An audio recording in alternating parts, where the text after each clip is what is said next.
यीशु मसीह के नाम में आप सबों की सलामती हो। आए पत्रस का पहला आम खत,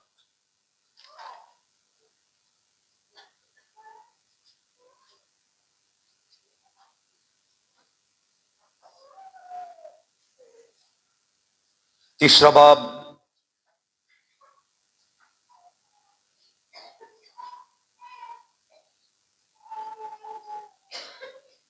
5वीं आयत से मैं आपके लिए पढ़ूंगा। पत्रस का पहला आम खत, तीसरा बाब और उसकी 5वीं आयत से लिखा है, और अगले जमाना में वे खुदा पर उम्मीद रखने वाली मुकद्दस औरतें अपने आप को इसी तरह संवारती और अपने अपने शोहर के ताबे रहती थी। चुनाचे सारा अब्राहम के हुक्म में रहती और उसे खुदावन कहती थी, तुम भी अगर नेकी करो और किसी डरावे से ना डरो तो उसकी बेटियां हुई। ऐशोरो, तुम भी बीवियों के साथ अक्लमंदी से बसर करो और औरत को नाजुक सिर्फ जानकर उसकी इज्जत करो, और यूं समझो कि हम दोनों जिंदगी की नेमत के वारिस हैं, ताकि तुम्हारी दुआएं रुक ना जाएं। सो कलामे हक के पढ़े जाने पर खुदा की बरकत हो जी। यहां पर शोहर और बीवी को अपनी रूहानी जिंदगी के अंदर कायम रहने के लिए जो रुख दिया गया है, सोच दी गई है, इस पर हम गौर करेंगे। और इससे पहले हम आगे बढ़े, बताना चाहूंगा कि ये कोई ना समझे कि ये सिर्फ शादीशुदा लोगों के लिए है, बाकी दूसरों के लिए नहीं। अगर आज किसी की शादी नहीं हुई तो कल को उसकी भी शादी होगी। इसलिए हर शख्स के लिए ये बातें हैं और हम बड़े ध्यान से इनको सीखेंगे, क्योंकि खुदा का कलाम सच्चाई है। इसलिए लिखा, सच्चाई से वाकिफ होगे तो सच्चाई तुमको आजाद। यहां पर एक बहुत खूबसूरत मिसाल दी गई है, और वो मिसाल इसलिए दी गई है कोई ये ना समझे कि हम पर कोई सख्ती की जा रही है या हमें मजबूर किया जा रहा है, बल्कि बहुत बड़ी एग्जांपल दी गई है कि अगले जमाना में यानी जो कुछ आपको सिखाया जा रहा है, ये मुद्दतों पहले ईमानदारों को सिखाया जा चुका है। आमीन जी। अब्राहम की और सारा की मिसाल दी गई है और बताया गया है कि बाइबल मुकद्दस के अंदर बेहतरीन औरतें जो हैं वो भी इसी कलाम को क्या करती थी जी, मानती थी। इसलिए लिखा गया है कि अगले जमाना में भी खुदा पर उम्मीद रखने वाली, आगे क्या लिखा जी, मुकद्दस औरतें, मुकद्दस औरतों का जिक्र किया गया है।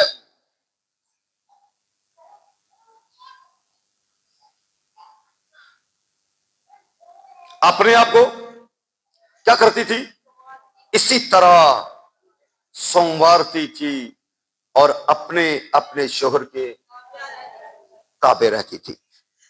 उनका जो बनाव श्रृंगार था कैसा था, रूहानी, ईमान के साथ, पाकीज़गी के साथ, रूहानी सोचों के साथ। हर हम वो सोचे भी खुदा के कलाम में से जरूर ही सीखेंगे, लेकिन लिखा है कि अपने अपने शोहर के क्या करती थी जी, ताबे रहती थी। किस सोच के साथ, इस सोच के साथ कि औरत का सर कौन है जी, बोलो मर्द है,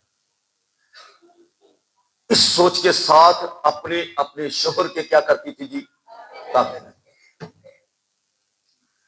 याद रखो, कायनात के किसी निजाम पर गौर कर लो, उसमें अगर बदअमनी होगी तो वो निजाम दुरुस्त नहीं रहेगा। निजाम को दुरुस्त रखने का जो तरीकाकार है वो ये है कि जो असा जहां का है वो वहीं पे रह के अपना दुरुस्त काम करेगी, नहीं तो घरों से खराबी कभी भी खत्म नहीं होगी। खानदानी जिंदगी की बर्बादी का जो लेवल लिखा है वो ये है कि तुम्हारी दुआएं दुआएं तक क्या होगी जी, रुक जाएंगी। अब एक ईमानदार की जो शख्सी रफाकत है खुदा के साथ वो कैसे है, दुआ के वसीला से। हम मुश्किल में होते हैं, हम मुश्किल में कभी भी परेशान नहीं होते क्योंकि हम समझते हमारे एक मददगार है। ईमानदार फौरी तौर पर खुदा के हुजूर झुकता है और अपनी मुश्किलात को दुआ के वसीला से खुदा के सामने रखता है। अब अगर दुआएं रुक गई तो सुनो ना, इसका मतलब है कि दुआएं रुकना खानदान की बरकत का रुकना है। इसलिए लिखा है अगले जमाना में भी खुदा पर उम्मीद उम्मीद रखने वाली नहीं, मुकद्दस भूल जाते हैं आप। क्या लिखा जी, मुकद्दस औरतें। मुकद्दस औरतों का ये नमूना है। मुकद्दस औरतें ऐसे रहती थी, अपने आप को इसी तरह क्या करती थी, संवारती और अपने अपने शोहर के ताबे रहती थी।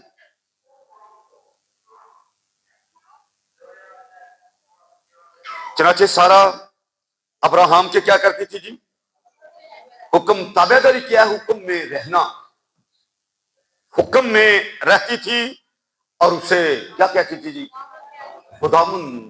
खुदामुन का मतलब है मालिक। मालिक के साथ पेशतर आप सुन चुके हैं, गुलाम वाली सोच, यानी जो मालिक की मर्जी है उसी के मुताबिक चलना। उसे क्या कहती थी, खुदामुन कहती थी। आगे लिखा तुम भी अगर नेकी करो और किसी डरावे से ना डरो, डरावे से इज्जत ना करो, खौफ से इज्जत ना करो, तासीमन ये जान के कि मर्द औरत का सर है, सर जान के उसकी क्या करो जी, इज्जत करो। और यह भी याद रखा जाए कि औरत को क्या बनाया गया है, एक मददगार।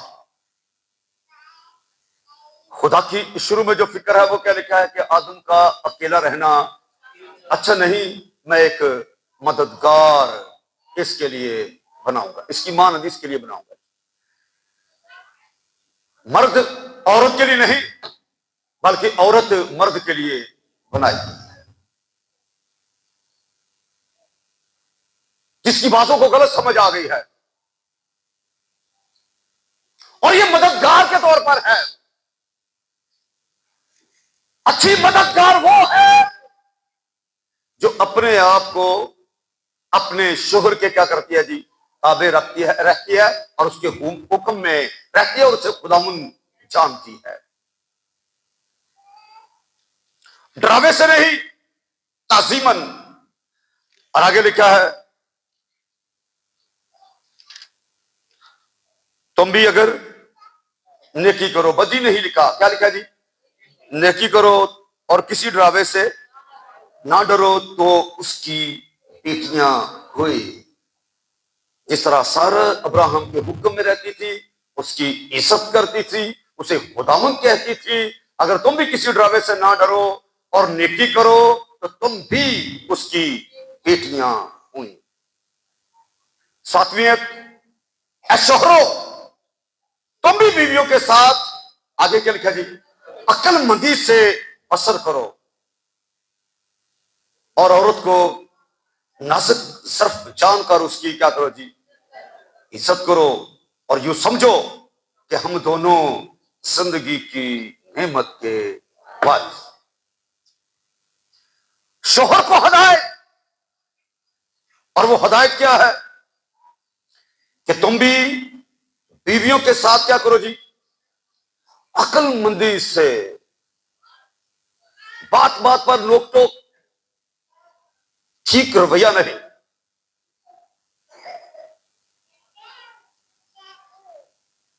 अक्लमंदी के साथ, हिकमत के साथ उनके साथ क्या करो जी, बसर करो। औरत को नाजुक सिर्फ, जिस तरह औरत मर्द को अपना सर मानती और जानती है, इस तरह मर्द भी क्या करे जी, उसे नाजुक सिर्फ जानकर क्या करे, उसकी इज्जत करे, वो उसकी इज्जत करे। क्योंकि लिखा है जो अपनी बीवी से मोहब्बत रखता है वो अपने आप से मोहब्बत रखता है। उसे नाजुक ज़र्फ जानकर उसकी की क्या जी, इज्जत करो। और यूं समझो, क्या समझो, हम दोनों जिंदगी की नेमत के वारिस। जिस्मानी एतबार से औरत की जो हैसियत है वो मददगार के तौर पर, यानी दूसरे नंबर पर पहले आदम बनाया गया कि हवा बनाएगी, बोलो ना जी। आदम, आदम जो है वो पहले नंबर पे आता है। औरत कहां आती है, बोलो ना जी, वो दूसरे नंबर पे आती है। आदम के साथ उसकी मददगार। लेकिन रूहानी एतबार से दोनों क्या है, बराबर, दोनों बराबर हैं।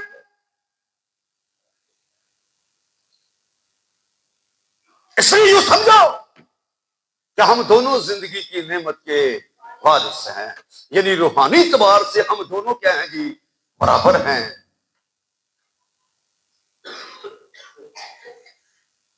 इसलिए दोनों जिंदगी की नेमत के क्या हैं जी, वारिस हैं। रूहानी जिंदगी में जो आपको नेमतें मिली हैं, आप दोनों उसमें क्या हो जी, बराबर के शरीक हो। और आगे लिखा है ताकि तुम्हारी दुआएं रुक ना जाए। अब ये एक बड़ी जबरदस्त सोच दे के हमें रूहानी जिंदगी में आगे बढ़ने का, खानदानी जिंदगी में आगे बढ़ने का खूबसूरत नमूना दे दिया गया है, ताकि हर कोई ये समझे कि ये बातें नई नहीं, ये तो खलकत के शुरू से ही चलती आ रही है। प्रभास इन बातों से न वाकिफ है, इसलिए आए जरा उन बुनियादी बातों को सीखे जिनके सबब से एक मसीही शादीशुदा खानदान मजबूत होता है। इफ्सियों 5वां बाब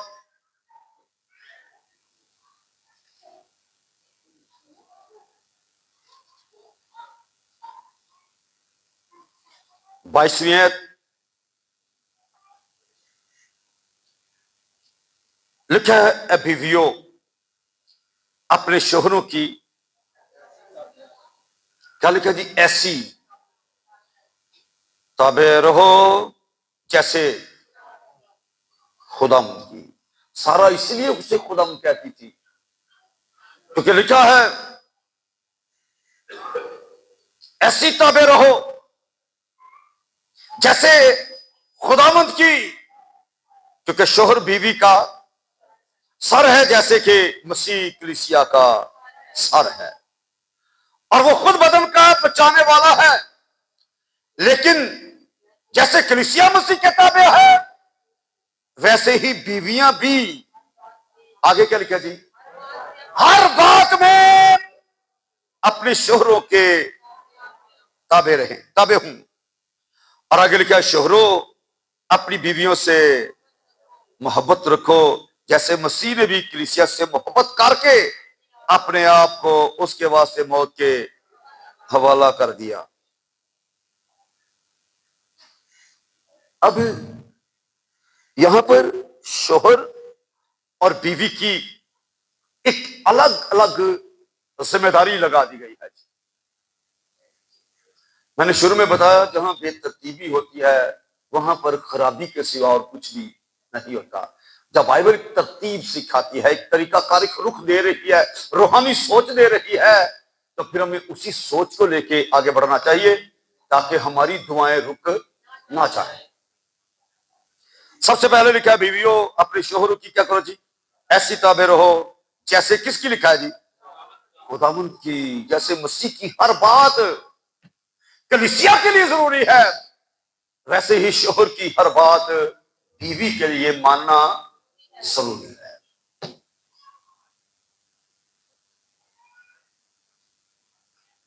पर नाफरमान क्या करती है, मेरा बंदा बेवकूफ है,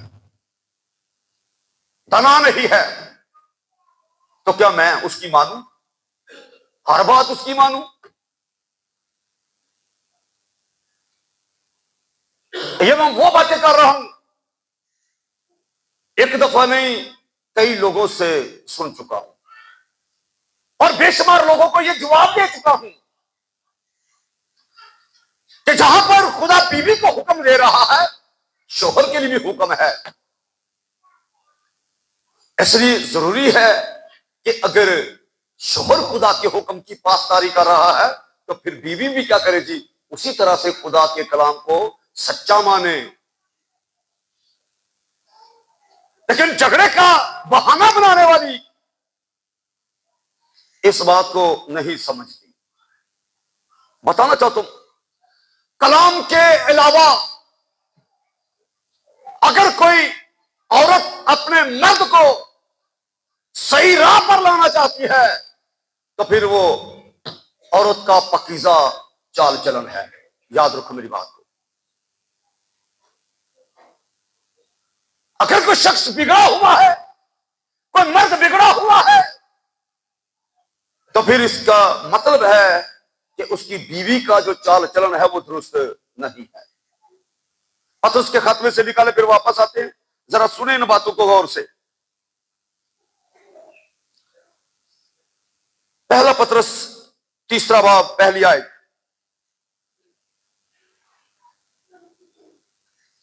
लिखा है, बीवियों तुम भी अपने अपने शोहर के ताबे रहो, इसलिए कि अगर बास उनमें से, क्या लिखा है जी, कलाम को ना मानते हूं तो भी तुम्हारे पकीजा चाल चलन और खौफ को देखकर बगैर कलाम के अपनी अपनी बीवी के चाल चलन से खुदा की तरफ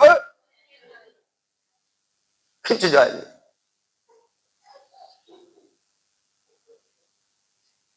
हम अपना चाल चलन दुरुस्त करने की बजाय दूसरों को मुजरिम ठहराते रहते हैं।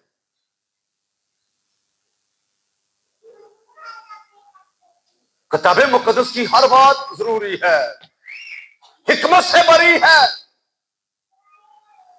अगर इन बातों को जिंदगी का हिस्सा बनाया जाए, माना जाए, तो किसी खानदान की रूहानी तरक्की कभी भी रुक नहीं सकती और ना ही उनकी दुआएं रुक सकती है।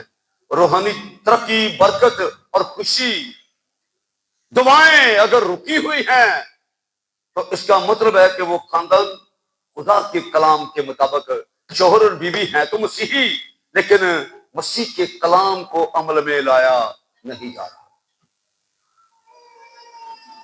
जिस साल के उसने वाज़ेह अल्फाज में कहा, तुम दो नहीं बल्कि एक।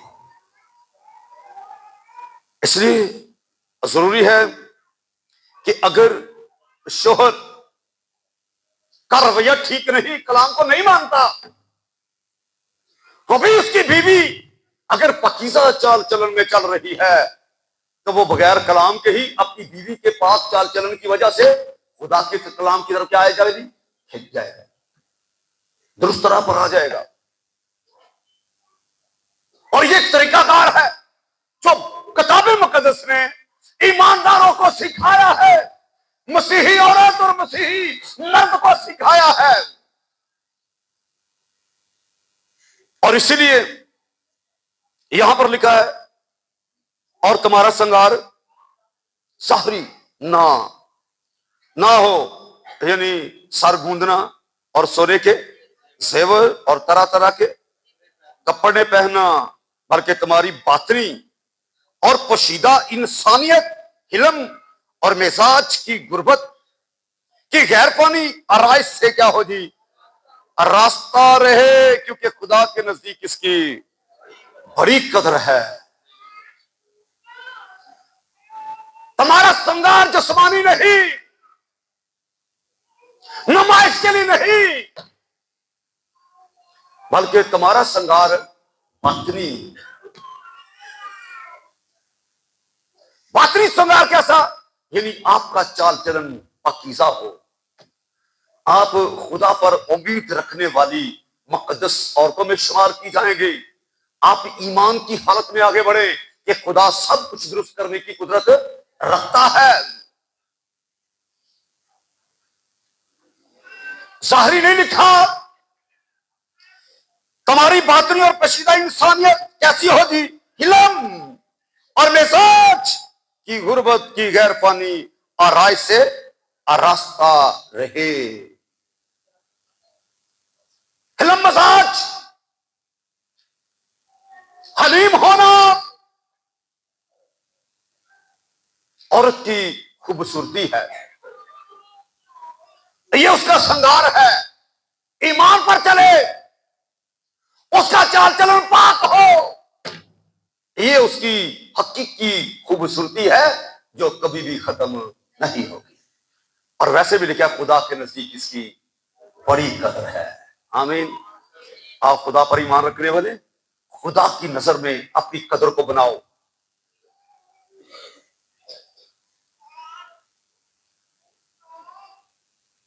हमारा श्रृंगार जाहिरी चंद रोजा है, इसलिए वो ना हो जो चंद रोजा है, वो हो जो हकीकी है, जो अबदी है। और फिर इफ्सियों में वापस आए जरा और सुने गौर से।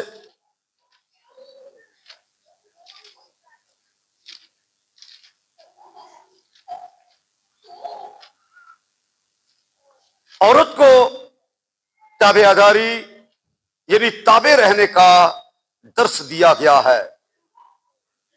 फिर पढ़ूंगा 5वें बाब की 22वीं आयत इफ्सियों में से, बीवियों अपने शोहरों की मसाल बड़ी प्यारी दी गई है, ऐसी ताबे रहो जैसे किसकी जी, खुदावन की, जैसे कलीसिया मसीह की, जैसे मसीह की हर बात कलीसिया के लिए जरूरी है, इस तरह शोहर की हर बात बीवी के लिए क्या है जी, जरूरी है। क्योंकि शोहर बीवी का क्या है जी, सर है। शोहर बीवी का सर है और बदन हमेशा सर की मानता है। बोलो ना जी। हुक्म जो भी जारी होता है कहां से होता है, हाथों से होता है। बोलो जी। हमेशा सर से होता है। और सर कौन है? मर्द। बदन वो करता है जो सर कहता है, बल्कि सर वो नहीं करता जो बदन उसे कहता है। इसलिए दना बने और किताबी मुकद्दस को समझ के इस पर अमल करना शुरू करें। क्योंकि शोहर बीवी का क्या है जी, सर है, जैसे कि मसीह कलीसिया का क्या है, सर है। कलीसिया अपनी मर्जी कर सकती है या मसीह की ताबे होनी चाहिए? बोलो जी। मसीह की ताबे, मसीह की मर्जी को पूरी करने वाली, जो उनका खुदावंद कहते हैं वो करें। इसलिए लिखा है मसीह कलीसिया का क्या है जी, सर है। जैसे मसीह कलीसिया का सर है, इस तरह मर्द औरत का क्या है जी, सर है। जिस तरह कलीसिया मसीह के ताबे है, इस तरह औरत मर्द के क्या है जी, ताबे है। और वो खुद बदन का बचाने वाला है। लेकिन जैसे कलीसिया मसीह के ताबे है, वैसे ही वैसे ही बीवियां भी, आगे का लफ्ज है जी, हर बात में, किसी किसी बात में नहीं, हर बात में अपने शोहरों के क्या हूं जी, ताबे हूं। आगे क्या, शोहरों अपनी बीवियों से क्या करो जी, मोहब्बत रखो, जैसे मसीह ने भी कलीसिया से मोहब्बत करके अपने आप को उसके वास्ते मौत के हवाला।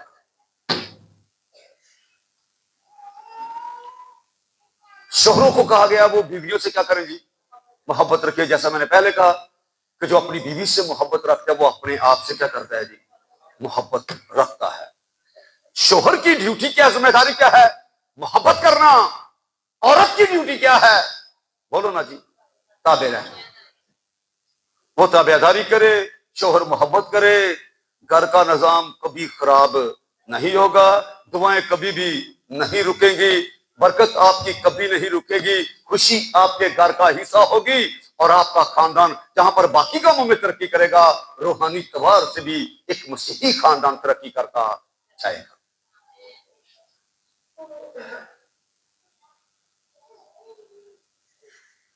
इसलिए जरूरी है कि हम इन पाक सोचों को जिंदगी का हिस्सा बनाएं।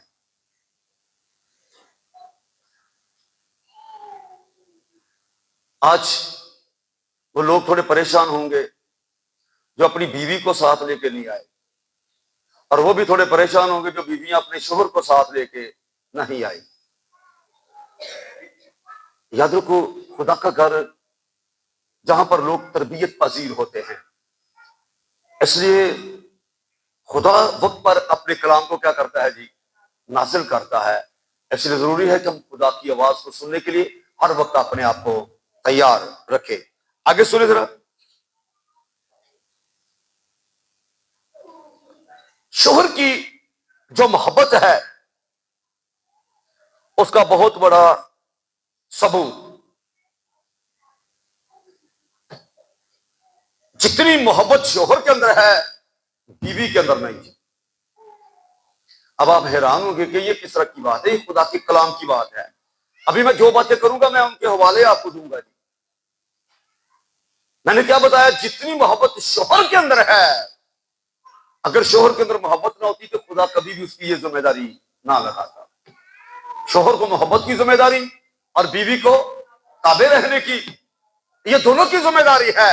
अपनी अपनी जगह पे रह के दोनों अपनी अपनी जिम्मेदारी को करें तो घर का निजाम बहुत ही अच्छा होना शुरू हो जाएगा।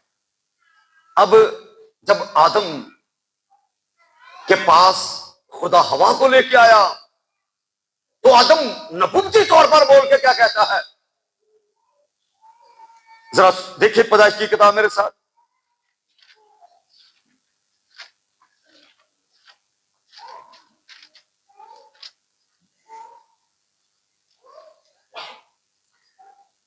पैदाइश दूसरा बाब,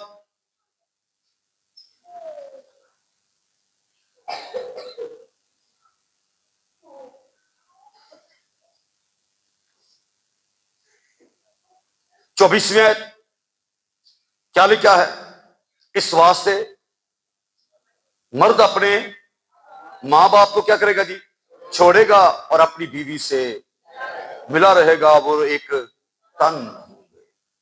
मां बाप को छोड़ेगा और बीवी के साथ क्या होगा जी, मिला रहेगा। होता है कि नहीं, बोलो जी।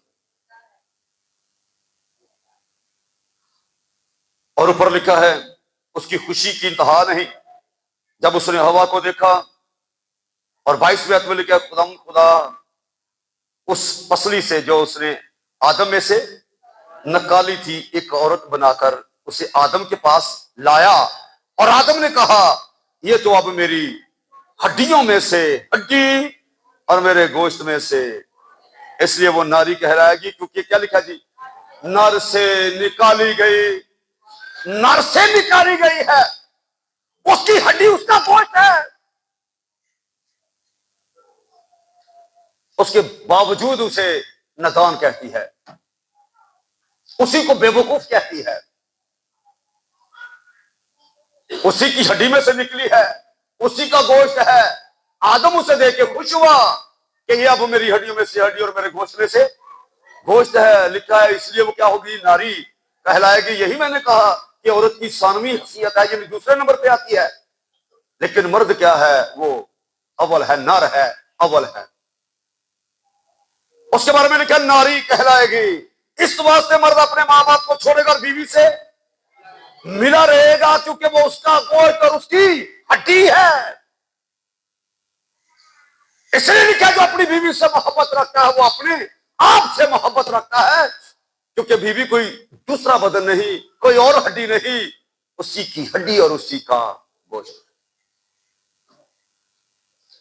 और कोई अपने बदन से दुश्मनी नहीं करता, बल्कि उसको पालता है, उसकी परवरिश करता है।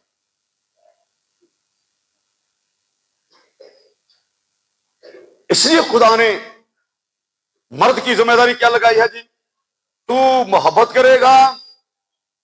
और औरत की जिम्मेदारी क्या है जी, ताबेदारी। अपनी अपनी जिम्मेदारी को पहचाने और जो काम खुदा ने हमें करने के लिए दिया है वो करें।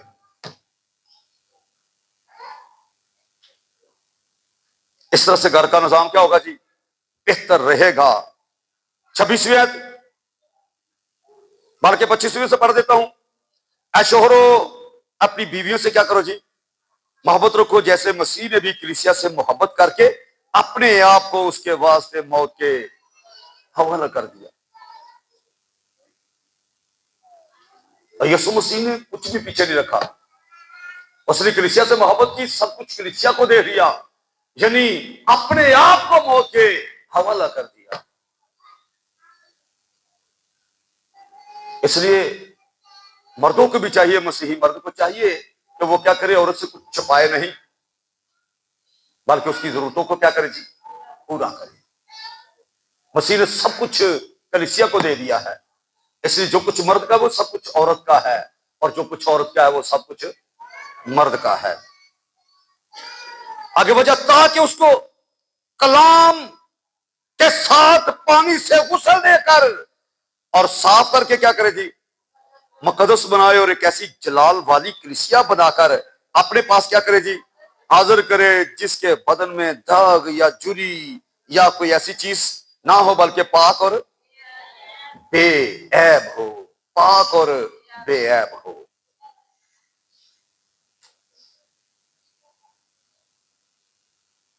लिखा उसमें जिंदगी थी, खुदा के कलमे के बारे में लिखा है, उसमें जिंदगी थी और वो जिंदगी आदमियों का नूर। जिस जिंदगी के अंदर वो नूर चमकता है, उसको क्या करता है, वो रूहानी सोचे देना शुरू कर देता है। क्योंकि लिखा खुदा का कलाम दोधारी तलवार से ज्यादा तेज, बंद बंद और गुदे गुदे को जुदा करके गुजर जाता और दिल के ख्यालों और इरादों को क्या करता है, चलता है।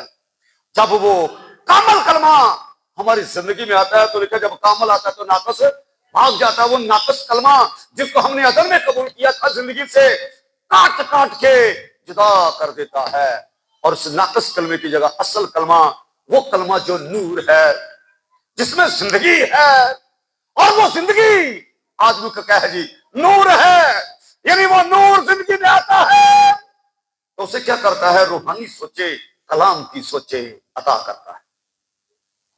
इसलिए दोस्त ने कहा मैं तेरे कलाम को जरूरी खुराक से ज्यादा जहीरा किया। क्यों? ताकि वो सोचे, कलाम की सोचे, नापाकी को जिंदगी से क्या करें जी, जुदा करें। इस तरह से जुरियां और दाग और दबे एक ईमानदार की जिंदगी से क्या होते हैं जी, दूर होते जाते हैं, और वो मुकद्दस और बेऐब बनता जाता है। ऐसी दुल्हन मसीह की, ऐसी कलीसिया मसीह की, एक दूसरे को डांकना। 28वें इसी तरह शोहरों को क्या है जी, लाजिम है अपनी बीवियों से अपने बदन की मानिंद क्या करें जी, मोहब्बत रखे। अपने बदन की मानिंद से भी अपना बदन जाने। जो काम मर्द का करने को नहीं करता, औरत को भी ना कहे।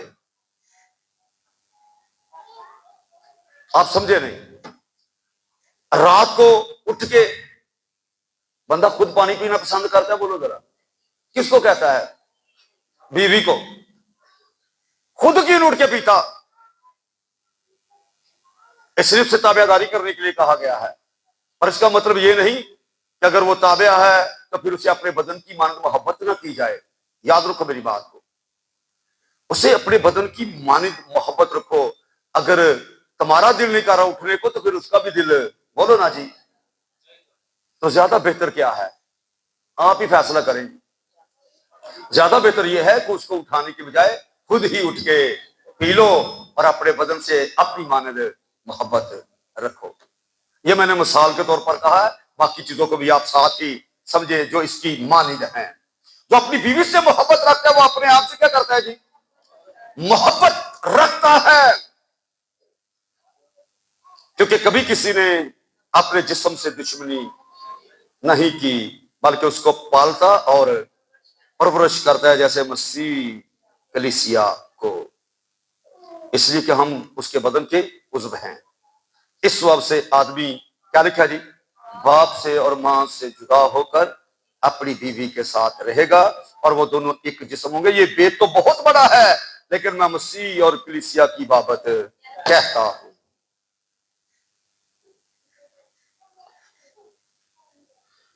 शोहर मोहब्बत रखे, बीवी ताबे रहे। और यहां पर एक और मुश्किल है, और वो मुश्किल क्या है? मुश्किल ये है, मुझे बाकी लोगों का तो पता नहीं, हमारे पंजाब का जो कल्चर है इसमें सबसे पहले आने वाली बीवी को यह सबक दिया जाता है, मेरी इज्जत पाए करनी है कि नहीं करनी। बोलो ना जी, मेरे मां प्यो दी। बोलो ना, मैं ठीक कह रहा हूं कि नहीं? लेकिन बाइबल ने उसे आपके मां बाप की ताबेदारी करने के लिए नहीं कहा। मैं ये नहीं कहना चाहता कि उसे नाफरमानी करने के लिए कहा गया, बिल्कुल भी नहीं। मैं ये कह रहा हूं उससे हुक्म जो दिया गया है, बीवियों अपने अपने शोहरों की ताबे रहो। बीवी की ये जिम्मेदारी नहीं करे मां बाप की उस तरह से खिदमत करे, उसे तेरे ताबे रहना है। और फिर कहूंगा इसका मतलब यह नहीं कि उसे बदतमीजी करनी है उसने, नहीं, इसका मतलब यह है कि वो तेरे ताबे है। मां बाप की अगर खिदमत करनी है तो वो तेरी जिम्मेदारी है। तू करेगा तो तेरे साथ तेरी बीवी भी करेगी, क्योंकि वो समझेगी हम दो नहीं बल्कि एक है। मर्द खुद मां बाप की इज्जत करना छोड़ देते हैं, लेकिन बीवी को कहते हैं बस तेरा यही काम है। और यह गलत रवैया है, यह ठीक रवैया नहीं है। एक शख्स को हुक्म है कि वो अपने मां बाप की क्या करे थी। अब मुझे पूरी बाइबल में से बताओ कहीं पर यह लिखा हो कि बहुओं अपने ससुरों की खिदमत करो, इज्जत करो। बोलो ना जी, कहीं लिखा हुआ है? तो फिर समझो ना, जो कुछ लिखा है उसी को बनाओ, उसी को समझो। तुम ताबेदारी करो अपने मां बाप की, आपकी बीवी अपने आप ही आपके वालिदैन की इज्जत करना शुरू करेंगी। ये लोगों की मुश्किल है, और घरों में फसाद की वजह, बुनियादी वजह यह बनती है कि तूने मेरे मां बाप के साथ ऐसा नहीं किया। भाई वो मां बाप के लिए नहीं आई, वो तेरे लिए आई है।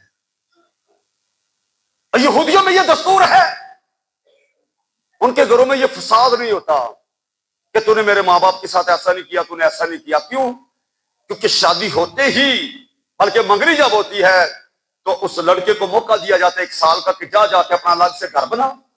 और जब वो शादी करता है तो शादी के बाद वो अपने मां बाप के घर में उसे नहीं लेके जाता, वो उसे अलग अपने घर में लेके जाता है। वालिदैन आते जाते हैं, रिश्तेदार आते जाते हैं, लेकिन झगड़े घरों में नहीं होते। उसकी वजह क्या है? क्योंकि वो पहले दिन ही ये हुक्म नहीं देता मेरी इज्जत करनी है कि नहीं, पर मेरे मां बाप की इज्जत बहुत ही जरूरी है। भाई उसने तेरी इज्जत करनी है, तूने अपने मां बाप की करनी है। जब तू करेगा तो वो भी तेरे साथ मिलकर तेरे मां बाप की इज्जत करेगी। ये हुक्म बेटे को है, बेटी को है, यह हुक्म बहू को नहीं। बहू अपने शोहर के साथ मिलकर ऐसा करेगी। इसलिए किताब मुकद्दस को उस तरह लें जिस तरह से वो हमें सिखाती है, जो हमें वो तरतीब देती है, उसमें हिकमत है। इसलिए 34वीं आयत में बल्कि लिखा है 33वीं आयत में, बहरहाल तुम में से भी हर एक अपनी बीवी से क्या करे जी, अपनी मानेद मोहब्बत रखे, और बीवी इस बात का ख्याल रखे कि अपने शोहर से डरती रहे, ताजीमन, गुनाह करके ना डरती रहे। जैसे आदम और हवा ने गुनाह किया और डरे, मैंने तेरी आवाज सुनी और मैं डरा, ये उस डर की बात नहीं, ये समझ के डरे कि वो मेरा सर है, वो मेरा शोहर है, शोहर होने के नाते उसकी इज्जत करे। और फिर आसमान का निजाम भी यही है।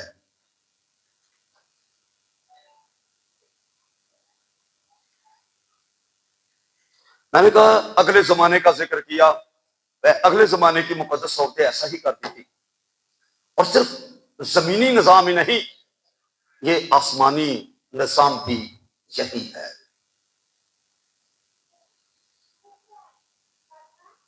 औरत को क्या कहा गया जी, ओढ़नी ओढ़े। ओढ़नी क्यों ओढ़े? क्योंकि ये महफूम होने की निशानी है। आसमान पर फरिश्तगान खुदा की हजूरी में क्या करते हैं? अपने दो परों से अपने सर को ढांकते हैं, जो इस बात का निशान है कि हम क्या हैं जी, महकूम हैं, तू हाकिम आला है।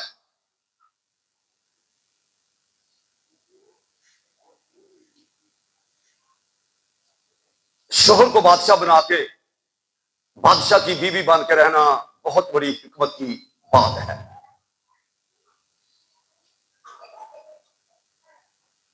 उसके हुक्म में रहना और उसकी ताबेदारी करना किताब मुकद्दस की तालीम है, और ये आसमानी नमूना है और ये जमीनी नमूना है। और अगले जमाने की मुकद्दस औरतें ऐसा ही करती थी। और तुम भी अगर नेकी करो, किसी ड्रामे से ना डरो, तो तुम भी उसकी बेटियां है। आसमान से लेकर जमीन तक यही निजाम है। घरों के माहौल को रूहानी रखने का यही तरीका है, रूहानी जिंदगी में आगे बढ़ने का यही तरीका है, दुआएं ना रुके यही तरीका है। इसलिए अपनी अपनी जगह को पहचानो और उस तरह से अपनी जिंदगी को क्या करो जी, बसर करो। क्योंकि तुम दोनों जिंदगी की नेमत के क्या हो जी, वारिस हो। रूहानी तबार से तुम दोनों, हम जितनों ने मसीह यीशु में शामिल होने का बपतिस्मा लिया, मसीह को क्या कर लिया जी, पहन लिया। ना कोई मर्द रहा ना कोई औरत। मर्द औरत हैं जिस्म के एतबार से, रूह के एतबार से हम मर्द औरत नहीं, रूह के एतबार से हम सब एक हैं, बराबर हैं। बराबर होने के नाते दोनों जिंदगी की नेमत के क्या है जी, बराबर वारिस हैं। अगर मर्द मसीह का हमेरास है तो औरत भी क्या है, मसीह की हमेरास है। अगर मर्द आसमान की बादशाही में दाखिल होगा तो औरत भी क्या होगी जी, आसमान की बादशाही में दाखिल होगी। इसलिए लिखा है हम दोनों जिंदगी की नेमत के वारिस हैं। तुम्हारी दुआएं रुक ना जाएं। बेशुमार खानदान अपनी दुआएं रोक के बैठे हुए हैं, अपनी बरकत रोक के बैठे हुए हैं, और हमेशा शिकायत करते हैं कि वादी साहब हमारे लिए दुआ करें, हमारा सारा खानदान काम करता है, इतने पैसे हमारे घर में आते हैं, लेकिन कोई बरकत वाली बात नजर नहीं आती। जरा अपनी जिंदगी पर तो गौर करके देखो ना, बरकत आने वाले सारे काम तो आप छोड़ के बैठे हुए हो। खुशी जिंदगी में आने वाले सारे काम तो अपने अपनी जिंदगी से अलग कर दिए हैं। ताबेदारी और मोहब्बत वाली कोई बात तो खानदान में है नहीं, तो फिर बोलो ना दुआएं रुकेगी कि नहीं। तो जब दुआएं रुकेगी तो फिर बरकत कहां से आए। इसलिए जरूरी है कि हम जो मसीही हैं, मसीही शादी को समझें। उसने दो को लेके एक किया है और कहा कि तुम दो नहीं बल्कि एक हो। उनको ये बरकत दी है कि पढ़ो और फलो और जमीन को ममूरो महकूम करो। जमीन को ममूर करने के लिए, अफजाइश करने के लिए उन दोनों को एक किया गया है। और उसके बाद इसलिए एक किया गया है ताकि हम जाने कि मसीह अपने लिए किस तरह की दुल्हन को पसंद करता है। शादी जमीन पर अक्स है, असल दुल्हा कौन है जी? खुदा का बेटा यीशु मसीह, जो अपनी दुल्हन को लेने के लिए बहुत जल्द आने वाला है। यह भेद तो बहुत बड़ा है, लेकिन मैं मसीह और उसकी कलीसिया की बाबत कहता हूं। यह बात मसीह और कलीसिया की है। हकीकी दुल्हा यीशु है, जो बहुत जल्द हमें लेने के लिए आने वाला है। अब देखें कि हम किस तरह की बीवी पसंद करते हैं। मेरी बीवी कैसी हो, मेरा शौहर कैसा हो। मैंने बताया जमीन पर अक्स है, शादी अक्स है, असल दुल्हा खुदा का बेटा यीशु है, और हम सारे मिलके उसकी क्या है जी? दुल्हन।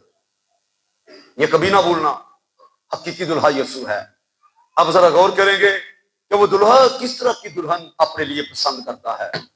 हम जमीन पर रहते हुए जिनके बारे में लिखा है तुम बुरे हो कि अपने बच्चों को अच्छी चीजें देना जानते हो, हम जमीन पर रहते हुए किस तरह की बीवी पसंद करते हैं, और वो आसमान पर रहते हुआ किस तरह की बीवी पसंद करता है। अगर हम अपने लिए किसी ऐसी औरत को पसंद नहीं करते जो खुदा के कलाम के मुताबिक ना हो, तो फिर याद रखो मसीह भी ऐसी दुल्हन को कभी पसंद नहीं करता। हमें अपने आप को पाक बनाना है, पाकीज़ा चाल चलन में आगे बढ़ना है। इससे आपका शोहर भी राय रास्त पर रहेगा, और इससे आप मसीह के लिए भी अपने आप को तैयार करते जाओ। दो तरह की बरकत, जमीन पर शोहर के लिए निजात का वसीला, और आसमान पर हमेशा की जिंदगी, यानी अपने हकीकी दुल्हे के लिए अपने आप को तैयार करना, जो बहुत जल्द हमें लेने के लिए आने वाला है। आमीन। यीशु जल्द आने वाला है। किनको लेने के लिए? बोलो ना जी, अपनी दुल्हन को लेने के लिए। जो दुल्हन क्या होगी जी?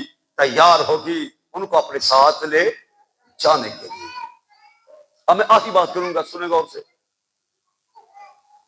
यीशु को यह सवाल किया गया कि फिर मूसा ने क्यों कहा कि तलाकनामा लिख के क्या कर दे जी?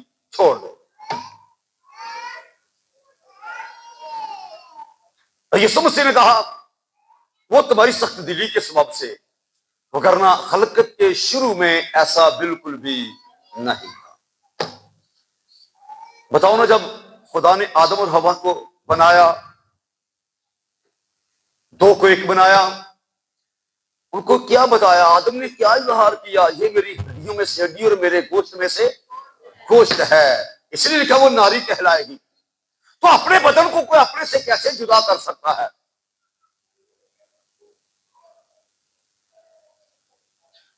इसलिए यीशु ने कहा खलकत के शुरू में ऐसा नहीं, ऐसा बिल्कुल नहीं था। यह सिर्फ तुम्हारी सख्त दिली के सबब से उसने ऐसा कहा। शुरू में यह निजाम नहीं है। शुरू का जो निजाम है वो ये है कि तुम दो नहीं बल्कि एक हो। दो को लेके किया गया है। वो एक तन होंगे, तो वो दो जिस्म नहीं एक होंगे। इसलिए इनको दो करना लिखा है, जिनको खुदा ने जोड़ा है उनको कोई आदमी जुदा, किसी आदमी के पास यह हक नहीं कि जिनको खुदा ने जोड़ा है उनको क्या कर दे जी? जुदा कर दे। तो ये सख्त दिली के सबब से है, वरना खलकत के शुरू में ये बिल्कुल ऐसा निजाम नहीं है, और ना ही ये होना चाहिए। ये सख्त दिली के बायस है।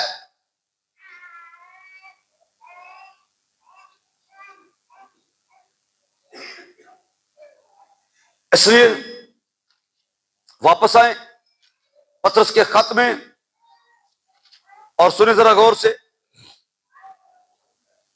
तीसरा बाब,